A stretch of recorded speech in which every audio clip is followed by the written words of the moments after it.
This episode is brought to you by the Jordan Harbinger Show.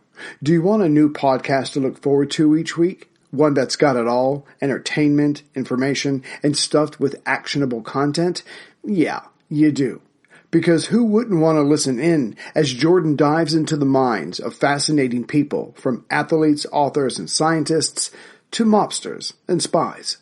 Each week, Jordan uses his interviewing talents to bring you never-before-heard stories and insights to make life more understandable. He has one of the most highly rated self-development shows out there. Listen in, learn, and look forward to each new episode, like I do. And I would like to recommend a few episodes myself.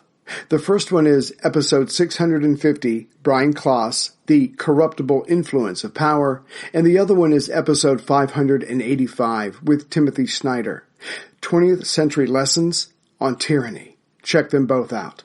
You can't go wrong with adding the Jordan Harbinger Show to your rotation. It's incredibly interesting. There's never a dull show. Search for the Jordan Harbinger Show. That's H-A-R-B as in boy, I-N as in Nancy, G-E-R, on Apple Podcasts, Spotify, or wherever you listen to podcasts. Hello, this is Ray Harris. I'd like to get a little housekeeping out of the way before we get started on episode 24. First off, I've started a Twitter account, so if you're so inclined, you can go to WWII Podcaster on Twitter and find me. And that's the number 2, not a Roman numeral 2. I do a This Day in World War II history each day, and I find things on NPR and BBC that I like to share with you that I don't put into the podcast because I don't want to make it any longer than I have to. And also I'll give updates as to when the next episode will be out so you don't have to keep guessing since I'm less than predictable. I also wanted to ask you, the listeners, some questions about the podcast and get some feedback so the Twitter makes sense. So sign up if you're so inclined, and I'd really appreciate it. And while you're at it, if you do, you might want to think about signing up for Laszlo Montgomery's Twitter feed for his China History podcast. And you can find him at Laszlo CHP, L-A-S-Z-L-O-C-H-P. I'm sure he'd appreciate it. Lastly, since we're covering lots of battles and troops and opposing forces, I thought I'd take a moment to give you an idea of the structure of the Army and the sizes we're talking about. Just keep in mind that the men in any unit can vary greatly, and as battles go on, the wounded or dead are never really fully replaced. So the smallest unit in the Army is called a fire team, and it can have 3 to 5 men. After the fire team is a squad, and that's made up of 2 to 4 fire teams. So you're talking about 8 to 16 men. And after a squad is called a platoon, which is made up of 2 to 4 squads, so you're talking about 25 to 60 men. After the platoon, there's a company, which is made up of 2 to 6 platoons, which is 70 to 250 men. After a company is a battalion, which is 2 to 6 companies, which can be anywhere from 300 to 1,000 men. And after a battalion is a brigade, which is 2 to 5 battalions, which can be 3,000 to 5,000 men. And after the brigade is a division, which you've heard me talk a lot about, which is 2 to 4 brigades, which can be anywhere from 10,000 to 20,000 men. And then divisions are put together to make a corps, and then several corps together can be an individual army, but obviously there can be several armies in the field at one time. So I hope this helps with you picturing the people involved as I continue on with the rest of the story of World War II.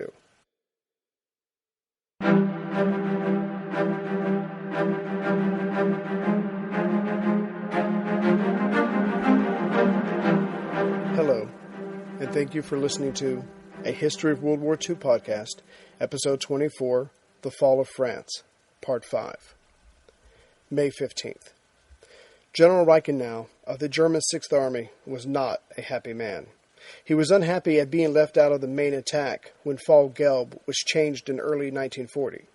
He was very unhappy about his current role in the German offensive against the Allies, namely as a decoy, and although a well-equipped one, a decoy nevertheless, that was to draw the British Expeditionary Force and the best of the French forces into Belgium. Reichenau decided he would prove himself and his Sixth Army to his superiors by doing more than getting the Allies' attention. He would break the dial line.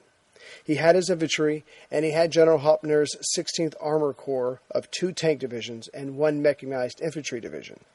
He'd have the Allies scurrying before him. Never mind if his plan had succeeded, it would have ruined the Manstein plan, and he would have been shot for disobeying orders. He would prove his worth. He started going beyond his orders on May 15th and pushed hard on the Dial line at Louvain in the north and Wavre in the south. His men and the 2 armor divisions that were supposed to be used as a feint came very close that day to succeeding. The Dial line was pierced in 3 places that day, but pushed back by desperate Allied troops each time. Disbelieving his plans had not worked, General Reichenau called off the offensive at 5 p.m. Lord Gort of the BEF, British Expeditionary Force, and the French First Army were right to be proud, but the next day, through no fault of their own, they would have to retreat. Their valor was wasted. Their right flank along the Meuse was threatened, and in a few days it was no more. Late in the night on May 15th, Gamelin put the word out that the government must be ready to leave Paris. But confusion reigned that night. Some thought the word was the government was leaving, and some thought the message said to be ready to leave just in case. A hastily called meeting was arranged at 3 a.m., and Daladier, Renaud, and the military governor of Paris, General Pierre Ehring, attended. Ehring recommended getting out of Paris now. He told the 2 civilians that Gamelin said he could not be held responsible for Paris after nightfall on May 16th. It was time to organize for an evacuation. May 16th. By the morning of May 16th, the true situation of the Allied defensive position began to sink into Gamelin's consciousness. To his credit, Gamelin started uncharacteristically making some decisions and taking action. However, still admitting the truth only to himself, at 1:30 p.m., he told the exhausted General Georges to remember to destroy the oil deposits if they had to leave Paris. He then sent a message to ask Churchill for more fighter planes, even though Churchill had already approved sending 4 more squadrons over. What Gamelin did not know is that France was still not using all of their first-line planes. This will not be discovered until after the fighting is over. It came down to a simple lack of organization and communication between the armed services. Then, trying to find a silver lining within the retreat that was quickly becoming a rout, Gamelin instructed the retreating troops to hide where they were, let the German Panzers pass them by, and then attack at least enough to disrupt their communications and supply lines. But honestly, this order was a pipe dream. The men were panicked and incapable of organized or courageous action. From May 12th to the 16th, the people in Paris were enjoying the beautiful weather. The weather had been perfect since May 10th. Sunning themselves in the parks or on the sidewalk cafes, they had no idea of the Teutonic tidal wave cutting them off from the Allied forces trying to protect them. They also had no idea of the quiet panic behind the walls of the Quai d'Orsay, where the French Foreign Ministry and other government buildings were. Colonel de Villumet, and I'm probably saying that name wrong, my French help let me down this week, Premier Renaud's military counselor, had the unenviable task of finding out the military situation any way he could and report back to the Premier. But the staff of whatever Commander Villumet went to would not tell him much. At the peak of this military unprofessionalism, Colonel Petitbot, Gamelin's chief of staff, told Colonel Villumet that if Renaud kept asking questions about the current situation, he would give no more information of any kind. Renaud's nerves snapped. He sent for Marshal Pétain in Spain. It was hoped he would be able to do something with the plotting Gamelin. Another meeting between Renaud, Daladier, and the military governor of Paris was held at noon that day. After only a few minutes of talking, the ministers figured out that they had no trains or trucks to transport the government officials, documents, archives, or any of the Parisians who wanted to leave. Since they couldn't leave right away, the men started to calm down and try to think. They then realized if they fled, that would signal the war for France was over. The meeting ended with a loud noise outside the window and heavy black billowing smoke rushing past their view. Civil servants and junior officers were already burning sensitive documents, and maps of French troop positions. The newly installed British Prime Minister, Winston Churchill, flew to Paris at 5:20 p.m. on May 16th. He met with Renaud, Daladier, and Gamelin at the Quai d'Orsay. Gamelin lectured those present with the aid of a small map showing where the Germans had broke through at Sedan. The Generalissimo was calmly telling them the Germans were traveling at unheard-of speed toward Amiens and Arras with, quote, the intention, apparently, of reaching the coast of Abbeville, or alternatively, they might make for Paris, unquote. So he had no idea. During this meeting, German spearheads were 60 miles west of Sedan, going along undefended country. But Churchill did not know this. He asked, "Where is the strategic reserve?" Gamelin turned to Churchill, shook his head, and said either, "There is none," or "There is no longer any." Churchill was shocked, but it seems he, like the Germans, assumed there were massive reserves waiting to pounce on the exposed German armor. Churchill later claimed, "I was dumbfounded. I admit it was one of the greatest surprises I have had in my life." The meeting continued. Churchill wanted the French to hold firm in the north, but the French wanted to pull back. The French had the right of it. The Allied forces in the north were seriously close to being cut off. The conversation was quickly leaving this plane of existence. Gamelin did not help when he said he would have General Girard counterattack with the Ninth Army. The Ninth Army only existed on paper now. Churchill was asked and agreed to send more planes to help. Inwardly, Churchill knew the French wanted the planes to take on the German armor, but he knew that the best anti-tank weapon was artillery. He also knew that France had one of the best and largest stockpiles of artillery in the world. But when he saw the haunted faces looking at him, he agreed to their request. Anything to keep their spirits up and to keep France in the struggle. It wasn't until the evening of the 16th that General Georges, who was conducting what was now the survival of the French army, realized the impossibility of holding the Ninth Army together and what that meant for the entire defensive posture. But even now, after all that had happened, Georges, though desperate, like Carrap, was thinking defensively. At no point did he think to wheel some of the forces in the north around to attack the thin wedge of German armor heading towards the coast. To be in front of the Panzers would be in a position almost impossible to deal with, but to hit them from the side, or better yet, attack their support or supplies once they were past, would have severely hurt the German offensive, heading towards the British Channel. By the night of the 16th, the German armor was in Maubeuge, Ardennes, Guise, and Marly. The lead panzers were heading for the Vos River that day, but General von Rundstedt, commander of Army Group A, which was dashing through France, started to get nervous.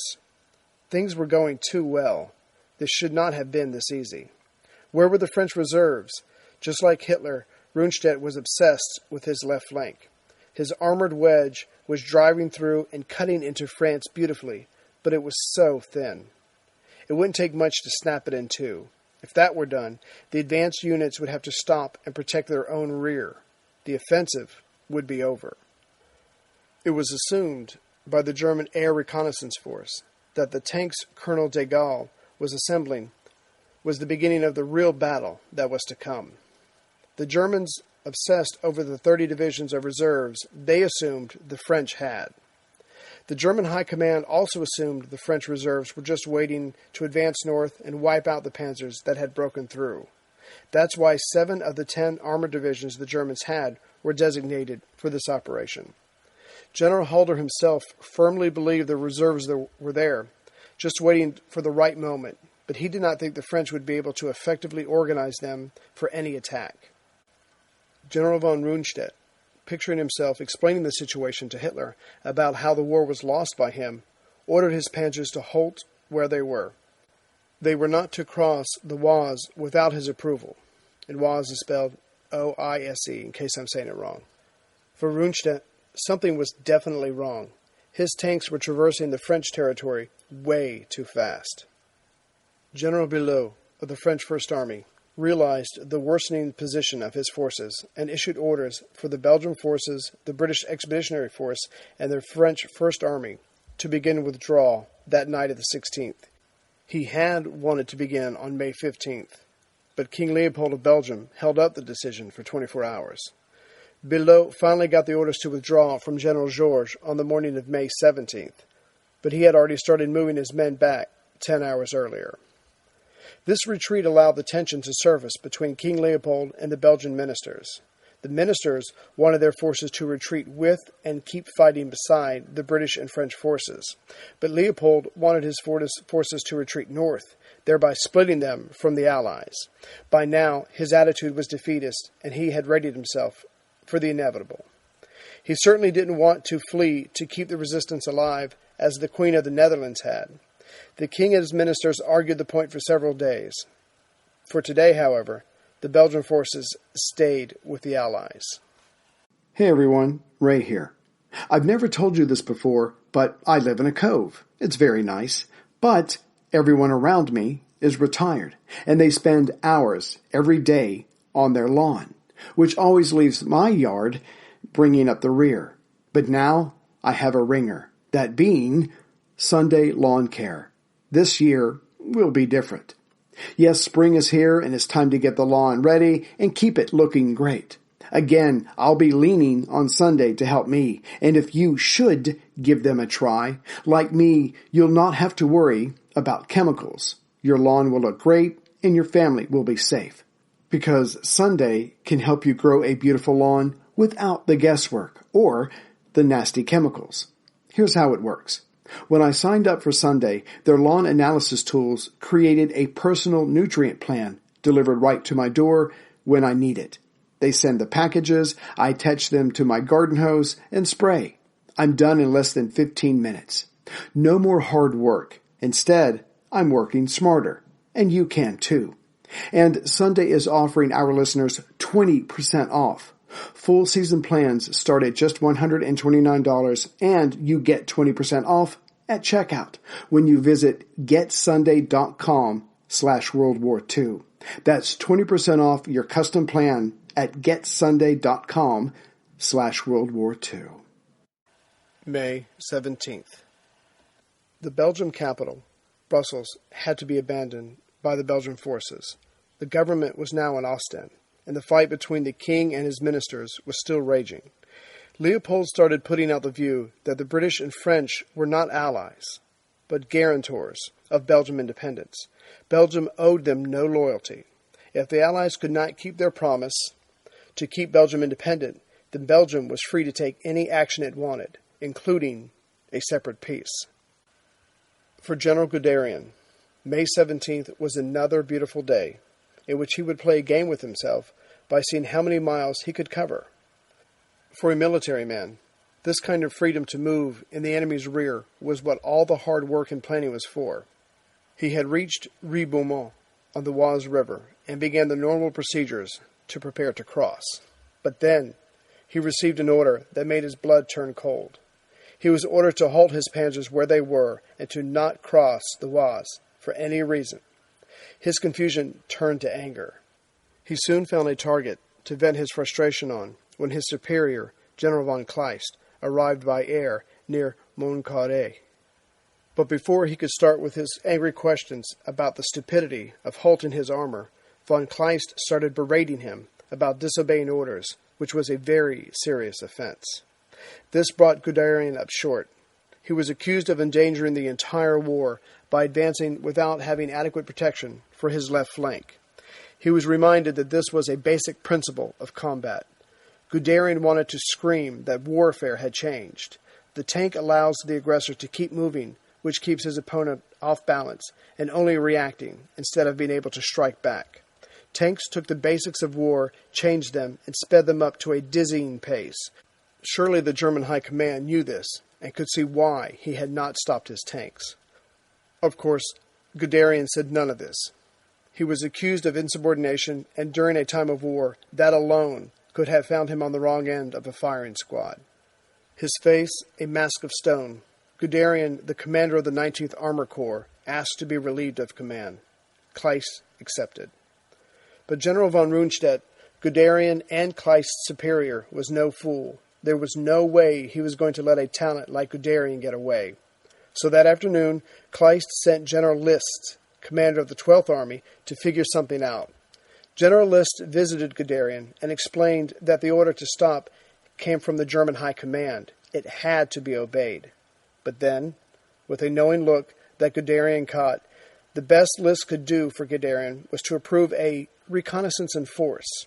And that was all Guderian needed to proceed with his tanks. By that evening, his tanks crossed the Oise. General List knew, like Guderian, what it would mean if the Panzers made it to the coast. Hitler had a crisis of nerves earlier on May 17th. Directing the battle himself, Hitler received intelligence from the Luftwaffe saying that the French were getting ready for a great counterattack. But one wonders what they saw to report this. There were French tanks and artillery to be sure, but nothing was organized. The military, like everything else, is nothing if it is not organized. The German pilots above could not see or hear the panic of the men below. Hitler talked with Army Commander-in-Chief Braulich and the Chief of General Staff Halder, but they did not agree with his fear over the exposed left flank of the Panzers. Hitler, who now considered himself a military genius, started yelling at everyone that they were going to lose this war for him. Frustrated, Hitler left the command center. He needed to talk to someone who understood the situation better. Hitler decided to see General Rundstedt, commander of Army Group A. Rundstedt was barely able to get the cigarette smoke and wine bottles out of his command center before Hitler walked in. Hitler, who did not smoke or drink, looked down on those who did. Hitler explained the situation to Rundstedt, who turned out to be more sympathetic and agreed with him that the left flank had to be covered before there could be any more advancement. Of course, it's not known if Rundstedt was sincere or merely telling his commander-in-chief what he clearly wanted to hear. Near Paris, General Georges, earlier that day, had ordered the forces in Belgium to retreat. But it was too late. The Germans were racing to the sea. Their goal, per the Manstein Plan, was to cut off and annihilate the Allied forces in the north, and the first part of the plan was almost complete. Then Paris and the rest of France could be taken with relative ease. The French, still thinking of Paris, wasted another armored division by lining it up on the southern side of the Aisne River. The Aisne is northeast of Paris. The Germans did not even try to cross and challenge the French armor. To do so would have led to Paris. Paris could wait. The French High Command was learning every minute on the 17th about the true situation of their troops. Georges wanted counterattacks from the 9th and 2nd Armies. When he tried to issue these orders, he found out that the 9th Army no longer existed, and Hunziker's 2nd Army was dealing with German pressure by pulling back further south. Georges had plans for de Gaulle, but knew that de Gaulle's 4th Armored Division had just been assembled, was under strength, and lacked training as a division. He would find out too late that the 2nd Armored Division, a division that could have given the Panzers serious headaches, had been so dispersed that it could not be counted as an armed force. But there was French armored resistance. De Gaulle, still only a colonel, was given command of the 4th Armored Division. The problem was, it only existed on paper. There were no tanks. But this is de Gaulle. On May 11th, he went out and obtained what he needed from the various scattered and broken units. France had the material to fight Nazi Germany. They just didn't have it organized to fight. By the 17th, de Gaulle had assembled 3 tank battalions. One of heavy B tanks, capable of taking out anything the Germans had, and 2 light R-35s. He brought them together just east of Laon, which was being menaced by the Panzers. But when he figured out that the town of Montcoret was on the expected path of the Panzers, he headed that way. More incredibly, his men followed him. De Gaulle had to find his way to Montcoret, which was 12 miles northeast of where he was, but he made it. It seemed to him that the Germans were everywhere. Unfortunately, de Gaulle's forces stood out as one of the few putting up resistance and got the attention of the German artillery and Stuka bombers. Had his been a small part of a larger organized line, the Germans would have had to have scrambled to deal with it. As it was, he had no infantry or artillery. While he was engaged by Panzers, holding his attention, more tanks slipped in behind him. De Gaulle eventually figured this out and backed away with his tanks intact and in possession of German prisoners. 2 days later, de Gaulle decided he would try again. He was going to hit the Germans, who were by now further west. But then he received orders from General Georges himself to take his tanks and get behind the Aisne River. The Aisne is immediately west of Rethel. The French were using the river to build a wall to protect Paris. But as we now know, the Germans weren't heading to Paris, and this order effectively removed de Gaulle's armor out of the Panzers' path. Another armored division was wasted. That day, the Belgian forces stayed with the Allies. May 18th. The battle within the German command center was still raging. Hitler was still not happy about any advance towards the coast. Doing so, he pointed out for the nth time, would be to increase the danger to his panzers. Couldn't they see that? Generals Braulich and Halder's nerves were frayed as well over the fighting that had lasted for days. Instead of repeating their argument that the French were too disorganized to hurt the panzers, they switched their argument for a drive on Paris if the panzers were not allowed to go to the coast. In their minds, anything to keep the offensive going and regulate the French to only reacting was the issue. The two army commanders had thought the issue was resolved yesterday. After yelling at each other for hours, the two sides worked out a compromise. Braulich and Halder would work on building up the left flank, and Hitler agreed to a reconnaissance in force. Hitler gave the okay at 6 p.m. to this compromise, and the order was sent to Guderian at 7 p.m., but no one told the High Command that Guderian was already working on crossing the Aisne. The argument that finally worked on Hitler was that if the German forces halted long enough, the Allies would be given time to build up defenses, and then Germany would be looking at another static war, like World War I, where movement was impossible. Halder was also thinking the whole purpose of breaking through the center of the Allied line was to trap the bulk of the enemy forces in the north. The Allies would be retreating south or west by now. The panzers had to make it to the sea. By the 18th, the Allies had withdrawn to the Schelde River. The German Sixth Army did not follow too close. They did not want to push the Allies too far west or south too fast. They needed them to be more or less stationary until they were trapped. The Germans had crossed the Oise River and were heading due west. They were heading for the mouth of the river Somme. The Somme ran to the sea, only 50 miles away. Premier Renaud had decided the day before to shake up his government, and now he was ready to act. He hoped this change would give France some chance of surviving. He would take the Ministry of Defense for himself. He was beside himself with rage at the seemingly lackadaisical attitude of the French High Command. To soothe Daladier's hurt pride, who would be losing his position, he would be given the Foreign Ministry. He'd been the defense minister since 1936, and the current state of the French military could be laid, with some justification, at his feet. Before, the French President Lubras would have not gone along with these kinds of changes, but now, with defeat staring at them, Renaud had a blank check. Renaud had also decided on removing Gamelin. This, he knew, would not be popular, but if he found himself someone who was respected, he would be able to make a go of it. So General Maxime Weygand was recalled from Syria to replace Gamelin. Marshal Pétain, the victor of Verdun, was recalled from Madrid to serve as Minister of State and Vice Premier. Georges Mandel was made Minister of Interior and told to rid the government of any defeatists. But we know now that General Weygand, who was even older than Gamelin, felt the French cause was lost.